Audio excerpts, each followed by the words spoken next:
Ukraine proposes Zelenskyy, Putin, Trump, and Erdogan meet this summer. Imagine a world where global leaders come together to broker peace in one of the most devastating conflicts of our time. This summer, Ukraine has proposed a historic meeting between its president, Volodymyr Zelenskyy, Russian President Vladimir Putin, former U.S. President Donald Trump, and Turkish President Recep Tayyip Erdogan to negotiate an end to the war. But here's where it gets complicated. Despite recent prisoner exchanges and talks in Istanbul, the two sides have made little progress toward a ceasefire agreement. In fact, the Russian delegation's leader, Vladimir Medinsky, has echoed earlier Kremlin statements that substantial progress is needed before Putin and Zelenskyy can meet. So, what's holding them back? The answer lies in the core demands of both sides.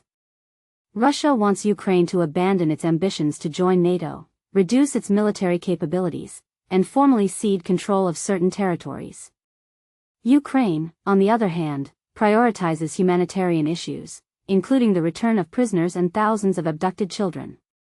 But a meeting at the leadership level is seen as crucial to achieving lasting peace. As Zelenskyy said, everything should be done to achieve a ceasefire. The Russian side should stop hiding from decisions. However, Kremlin spokesperson Dmitry Peskov has downplayed the prospect of a ceasefire, citing diametrically opposed positions. And this is the part most people miss. The U.S. has grown increasingly frustrated with Russia's continued attacks on Ukrainian cities, prompting Trump to threaten severe economic penalties if Moscow doesn't agree to a peace deal by early September. But will this pressure be enough to bring Russia to the negotiating table? Analysts in Moscow suggest the Kremlin has little appetite to antagonize Trump, aware that his frustrations with Russia today may be aimed back at Ukraine tomorrow. As Fyodor Lukyanov, editor of Russia in Global Affairs magazine, said, "First of all, we know his style already, not everything he says will be implemented." So, what do you think? Can a meeting between these global leaders really bring about peace, or are there too many obstacles in the way? Share your thoughts in the comments below. And this raises a crucial question: what role should the international community play in facilitating peace talks, and how can we ensure that the interests of all parties are taken into account? The situation is complex, and there are no easy answers. But one thing is certain: the world is watching, and the fate of Ukraine hangs in the balance. As the clock ticks down to the proposed meeting, one thing is clear: the stakes have never been higher. But here's the controversy. Some argue that the U.S. should take a more hands-off approach, allowing Ukraine and Russia to negotiate directly. Others believe that the U.S. should play a more active role in brokering peace.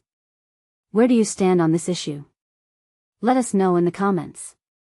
The debate is ongoing, and your voice matters. Russia and Ukraine agree prisoner swap, minimal progress in Istanbul talks. The ongoing conflict between Russia and Ukraine has taken another complicated turn.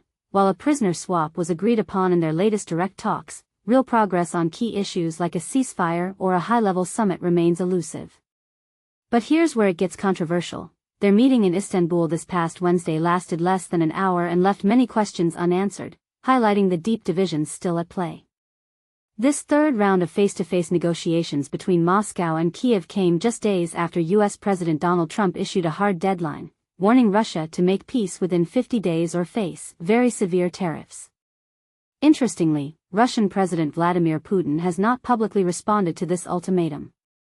Instead, military actions continue unabated, with Russian forces bombarding Ukrainian cities using drones and missiles, while ground combat persists relentlessly in eastern Ukraine.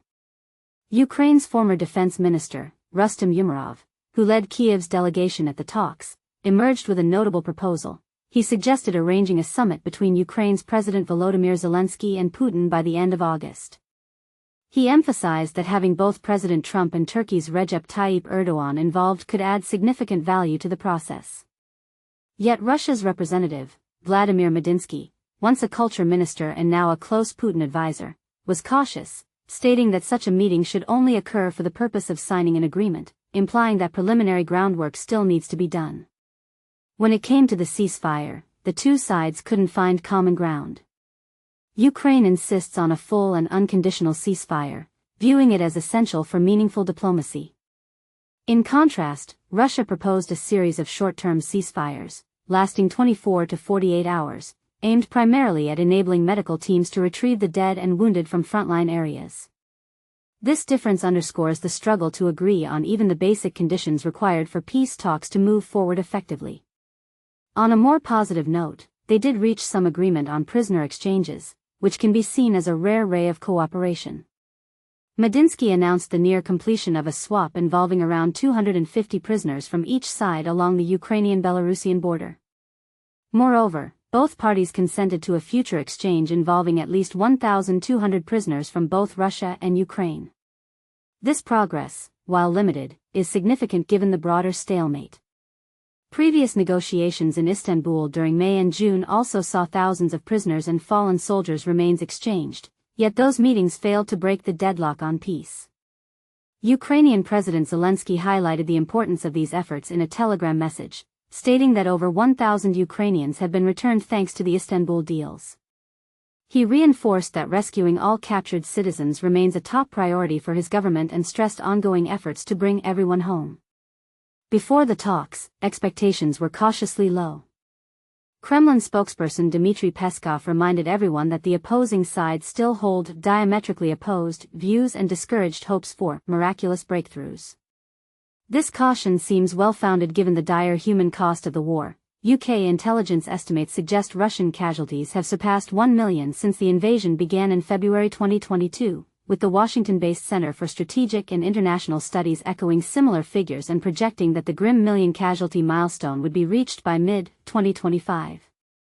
Despite these devastating losses, Putin remains steadfast in his demand to dismantle Ukraine's sovereignty, an aim rooted in his earlier claims that Russia and Ukraine are historically one nation, a narrative many see as the war's ideological foundation. This raises troubling questions about whether any settlement short of complete Ukrainian subjugation is even possible. In response to the escalating conflict, Trump has shifted gears dramatically from his previous approach, threatening new sanctions not only on Russia but also on nations importing Russian oil if peace isn't secured within his stated timeline. The U.S. has also arranged for fresh weapons supplies to be funneled to Ukraine by European allies, signaling a tougher stance from Trump and a clear sign of his growing frustration. His candid admission, "My conversations with him are very pleasant, and then the missiles go off at night," captures the paradox of diplomacy amid ongoing violence. These moves come alongside the EU's latest sanctions effort, which targets Russian oil exports with stricter price caps and plans to block Russian banks that help bypass existing restrictions. Whether these combined economic and military pressures will push Moscow toward compromise remains uncertain. Before the Istanbul meeting, Zelenskyy reiterated his unwavering demand for a direct dialogue with Putin, emphasizing that only a personal summit between the two leaders can truly put an end to the war. But with both sides still entrenched in their positions, the road ahead looks anything but straightforward. So, what do you think? Could a summit involving Trump and Erdogan really be the breakthrough needed, or is it just political theater? And with Russia's refusal to accept a full ceasefire, is there really any path to peace that doesn't involve further suffering? Share your thoughts and join the conversation. Russia and Ukraine peace talks, POW swaps and ceasefire stalemate explained. In a significant yet brief meeting held in Istanbul on July 23, 2025, representatives from Russia and Ukraine engaged in discussions primarily focused on the exchange of prisoners of war, POWs. However, the two nations remain at a considerable impasse regarding ceasefire agreements and the potential for a summit between their leaders. A brief encounter with big implications. This meeting, the first since June 2, lasted a mere 40 minutes, highlighting the stark differences between the two sides on critical issues. Ukraine's chief negotiator, Rustem Umerov, remarked, "We have made strides in humanitarian matters, but there has been no advancement in halting hostilities." This statement underscores the ongoing humanitarian crisis, even as both parties acknowledge the need for further discussions on POW exchanges. Umerov also proposed a meeting between Ukrainian President Volodymyr Zelenskyy and Russian President Vladimir Putin before the end of August, suggesting that such a meeting could showcase Russia's willingness to engage constructively. In contrast, Russia's chief negotiator, Vladimir Medinsky, emphasized that any leaders' meeting should focus on finalizing an agreement rather than starting discussions anew. The call for ceasefires. Medinsky reiterated Russia's request for short ceasefires lasting 24 to 48 hours to facilitate the recovery of bodies, while Ukraine is advocating for a more immediate and extended ceasefire. This divergence in approach reflects the complexities of the ongoing conflict and the differing priorities of each side.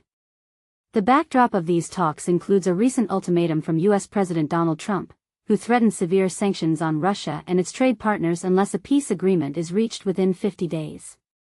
Despite this pressure, there appears to be little progress toward that goal, although both sides did discuss the possibility of additional humanitarian exchanges following recent POW swaps.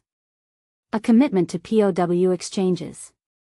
Medinsky announced that negotiators had agreed to exchange at least 1,200 POWs from each side, with Russia also offering to return an additional 3,000 bodies of Ukrainian soldiers. Furthermore, he mentioned that Moscow is reviewing a list of 339 Ukrainian children that Kiev claims have been abducted, a charge that Russia denies, asserting that it has provided protection for children separated from their families during the conflict. Medinsky stated, "Some of the children have already been returned to Ukraine. Efforts are ongoing for the others, and if their legal guardians or relatives are located, these children will be sent home immediately." Umarov expressed optimism for further advancements in POW negotiations, insisting on the release of civilians, particularly children, as Ukrainian authorities report that at least 19,000 children have been forcibly deported. The shortest talks yet. The Kremlin had tempered expectations ahead of the meeting, characterizing the positions of both sides as fundamentally opposed and cautioning against expecting significant breakthroughs. The 40-minute duration of this meeting was notably shorter than previous discussions held on May 16 and June 2, which collectively lasted under 3 hours. Ukrainian delegate Oleksandr Bevs noted that the proposed meeting between Putin and Zelenskyy in August aligns with Trump's deadline for a peace deal. However, Putin has previously rejected Zelenskyy's invitation for a face-to-face meeting, questioning Zelenskyy's legitimacy as a leader due to Ukraine's ongoing martial law and the lack of new elections following the expiration of Zelenskyy's 5-year mandate last year.